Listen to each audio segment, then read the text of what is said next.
everybody, this is Eleana. She's going to teach us about the geometry of solids. The first group of solids we're looking at are called polyhedron.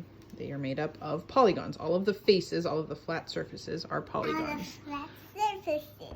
Okay, tell us about that. What is that? It's a, I can't remember. It's a triangle. It's a triangle pyramid. Triangular pyramid. It's a triangular Okay. pyramid. What is this one?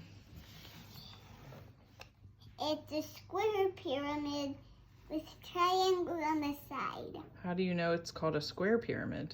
Because it has a square on the bottom. And why is this one called a triangular pyramid? It has a triangle on the bottom. Okay, let's go back to this pile here. What's all of this? Think about what this box is called. I can't remember. Prism. Prism. What I call kind- this one a lunchbox prism. Yes, that's a lunchbox prism. What's this one called? Or a Kleenex box. What would you call that? What shape are all of those sides? Faces. Faces. What shapes are they? Rectangles. So what kind of prism is it? It's a rectangular prism. Good. And remember, rectangular prisms are tricky. When we did surface area, there can be, any of the two sides can be called bases. You just have to have those congruent, matching, parallel polygons across from each other. So any way we look at that, those are the bases. What are you holding in your hand now? What kind of prism is that? A triangular prism. Okay, show me where the two matching triangle bases are. 1, 2. Now show me the other 3 faces. What shape are those? You put them all together. If you put this whole thing together here, what shape is that? Triangle. It's made up of a bunch of triangles, but what shape are you looking at that's facing you? A triangle. I think that's a rectangle, right? Oh yeah, rectangles. 1, 2, 3, 4. That makes it a rectangle. Okay, on to the next one. Come over here. What do we have here? We have cylinders. What's special about a cylinder?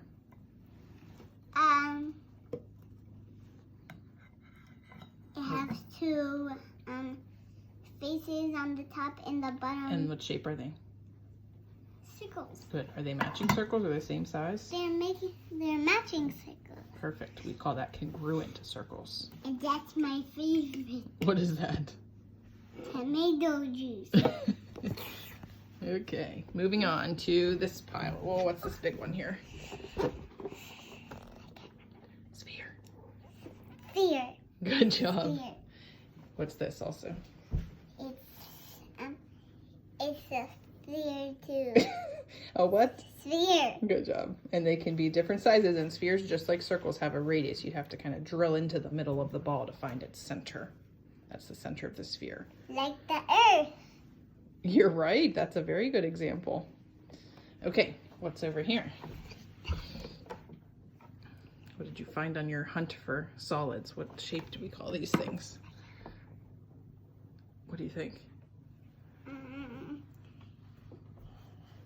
They're half circles. Half of a sphere, we call that a hemisphere. Hemisphere. Okay, and tell us, there's something special about this hemisphere we need to teach them about. Can you get that lid off? The great circle. Yes, this lid, we'll need to know about this when we find the surface area. This is called the great circle. Very good. Okay, and then we saved the best one for last. What's this? Oh, what's the one kind of, well, what's that called? A pyramid. No, not a pyramid. Wait, don't eat it yet. The pyramid has the straight faces. What is that? Let's think about what that thing's called. A cone. A cone. What's the other kind of cone we were looking for, but we couldn't find? Party hat. Okay, now what do you need to do to that cone to really make it a good geometry cone? It's a little crooked on the bottom. You got to straighten it out. Oh. You want to say bye to Mommy students? Bye.